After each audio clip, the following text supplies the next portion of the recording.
الصلاة خير من النوم.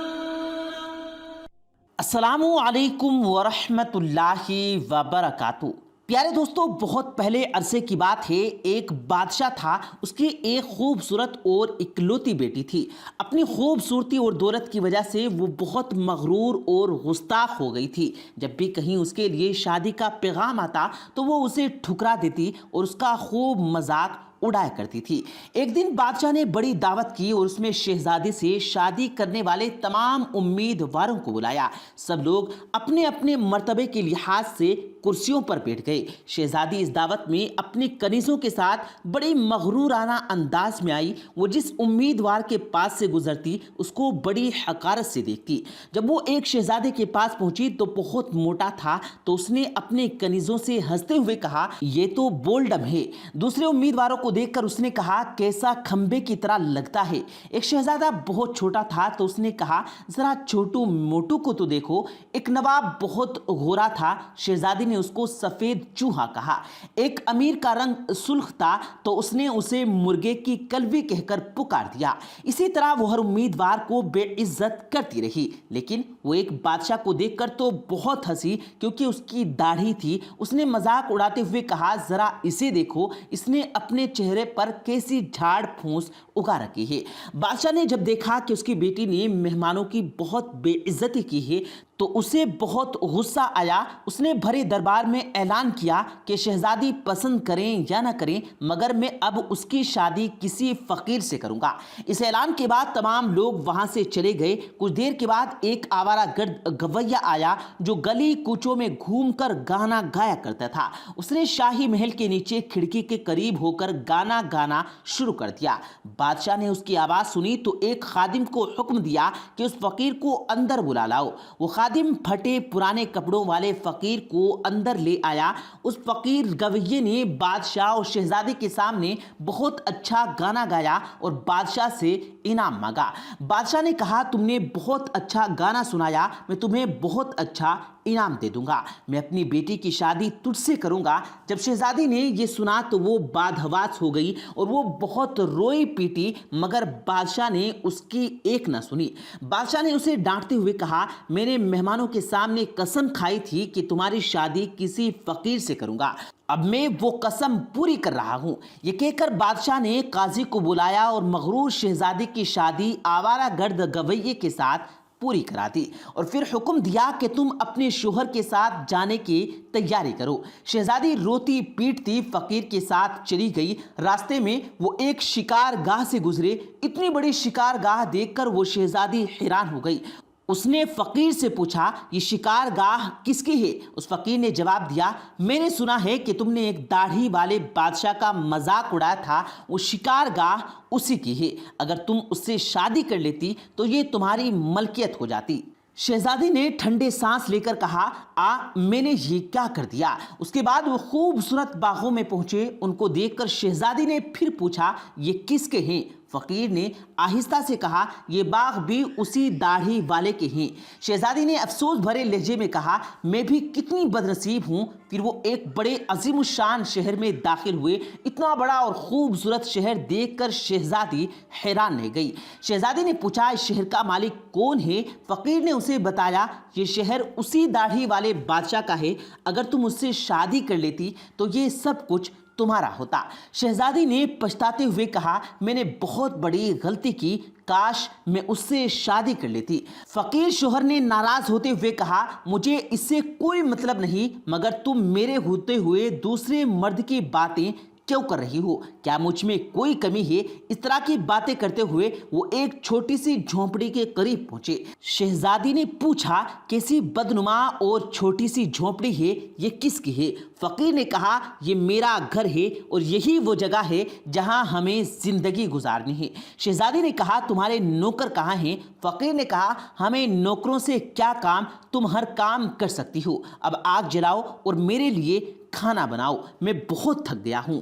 کیونکہ شہزادی کو کھانا پکانا تو نہیں آتا تھا، اس لیے فقیر نے اس کی مدد کی اور کچھ دیر بعد انہوں نے الٹا سیدھا کھانا بنا کر کھا لیا اور سو بھی گئے۔ پیارے دوستو، دوسری صبح فقیر نے شہزادی کو جگایا اور گھر صاف کرنے اور دوسرے کام کرنے کو کہا۔ شہزادی تمام دن کام کرتی رہی، اوپر سے جلی کٹی باتیں بھی سنتی رہی، مگر صبر کے سوا کوئی چارہ نہ تھا۔ اسی طرح انہوں نے کئی دن گزار دیے، پھر ایک وقت ایسا آیا کہ اس کے پاس کھانے تک کے لیے کچھ نہ رہا۔ ایک دن فقیر نے کہا کہ میں نے جو کچھ کمایا تھا وہ سب ختم ہو گیا، اب تمہارے کمانے کی باری ہے، میں تمہیں بیت لا کر دیتا ہوں، تم اس سے ٹوکریاں بننا۔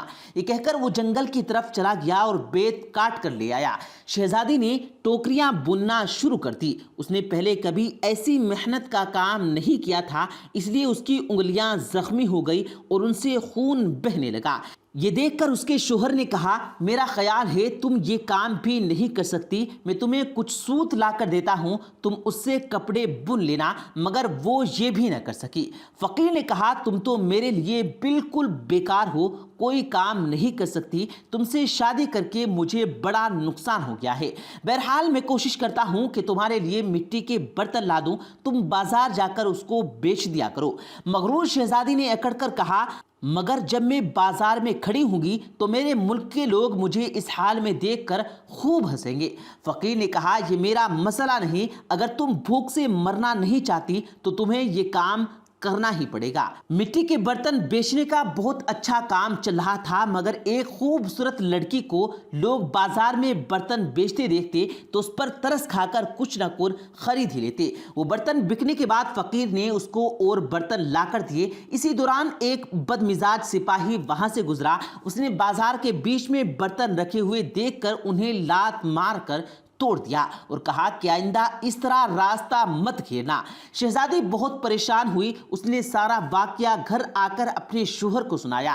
شوہر نے کہا، تم انتہائی بے وقوف ہو، تم سے کس نے کہا کہ بیچوں بیچ بازار میں برتن لے کر بیٹھ جاؤ، آخر وہاں سے لوگوں کو گزرنے میں دشواری ہوتی ہے، میرا خیال ہے کہ یہ بھی تمہارے بس کا کام نہیں۔ خیر، میں شاہی محل جاؤں گا، ہو سکتا ہے تمہارے لیے وہاں کام نکل آئے۔ یہ کہہ کر وہ شاہی محل روانہ ہو گیا۔ شام کو فقیر گھر واپس آ کر کہا، شاہی محل میں تمہارے لیے مددگار باورچی کی جگہ مل گئی ہے، اب کم از کم ہمیں کھانے کو خوب مل جائے گا۔ اور اس طرح ایک مغرور شہزادی ایک مددگار باورچی بن کر رہ گئی۔ وہ ہر روز صبح سے شام تک باورچی خانے کے سارے کام کرتی اور شام کو لوگوں کے سامنے کا بچا ہوا کھانا لے کر گھر واپس آ جاتی، اور اس طرح دونوں میاں بیوی کا گزارا بسارا ہوتا رہا۔ محل میں آئے ہوئے اسے کچھ ہی دن گزرے تھے کہ اس نے سنا کہ محل میں کوئی شادی کی تقریب ہونے والی ہے۔ مقررہ دن جب مہمان آنا شروع ہوئے تو شہزادی باورچی خانے کی کھڑکی سے دیکھ رہی تھی کہ ہر طرف بڑی شان و شوکت اور دھوم دھام نظر آ رہی تھی، لیکن شہزادی اپنی قسمت پر آنسو بہا رہی تھی اور اپنے غرور اور تکبر اور اپنی بے وقوفی پر پچھتا رہی تھی۔ اس دوران کچھ خاتمائیں آئی اور انہوں نے اس کو بہت سارے مزیدار کھانے دیے جو اس نے ٹوکری میں رکھ دیے اور گھر کی طرف چل پڑی۔ ابھی وہ محل کے دروازے سے گزر رہی تھی کہ اچانک ایک خوبصورت لباس میں ایک خوبصورت شخص نے اس کا راستہ روک لیا۔ شہزادی نے نگاہ اٹھا کر دیکھا تو وہی داڑھی والا بادشاہ تھا جس کا اس نے خوب مذاق اڑایا تھا۔ وہ خوف اور شرم کے مارے کانپنے لگی۔ اتنے سارے لوگوں کو دیکھ کر اس کا اپنے اوپر قابو نہ رہا اور گھبراہٹ میں ٹوکری اس کے ہاتھ سے نیچے گر گئی۔ اس ٹوکری میں سارا کھانا نکل کر چاروں طرف بکھر گیا۔ تمام درباری ہنسنے لگے۔ شہزادی کا یہ حال ہوا کہ کسی طرح زمین پھٹ جاتی تو وہ اس میں سما جاتی۔ اس نے جھٹکے سے اپنے ہاتھ چھڑائے اور بھاگنا چاہا کہ بادشاہ نے اسے لپک کر دوبارہ پکڑ لیا اور بڑی نرمی سے کہنے لگا، ڈرو مت، کیا تم نے مجھے نہیں پہچانا؟ میں وہی آوارہ گرد گویا ہوں جو تمہارے ساتھ جھونپڑی میں رہا کرتا تھا۔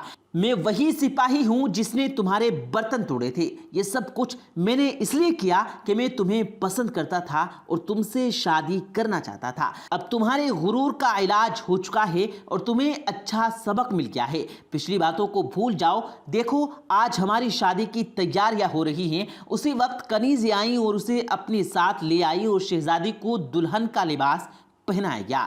جب وہ دوبارہ ہال میں آئی تو دیکھا کہ اس کے والدین اور اس کے تمام درباری بھی وہاں موجود ہیں۔ سب لوگوں نے اسے مبارکباد دی۔ اب شہزادی بالکل بدل چکی تھی، اس کا غرور، اکڑ اور دوسروں کی نفرت ختم ہو چکی تھی۔ اس نے زندہ رہنے کا ڈھنگ سیکھ لیا تھا۔ پیارے دوستوں، امید کرتے ہیں کہ آپ کو ویڈیو پسند آئی ہوگی۔ ویڈیو پسند آئے تو ویڈیو کو لائک کر کے اپنے دوستوں کے ساتھ ضرور شیئر کیجیے گا، اور مزید ایسی ہی ویڈیوز پانے کے لیے ہمارے اس یوٹیوب چینل کو سبسکرائب کرنا بھی مت بھولیے گا۔ مجھے دیجیے گا اجازت، ملتے ہیں پھر ایک نئی ویڈیو کے ساتھ، تب تک کے لیے اللہ حافظ۔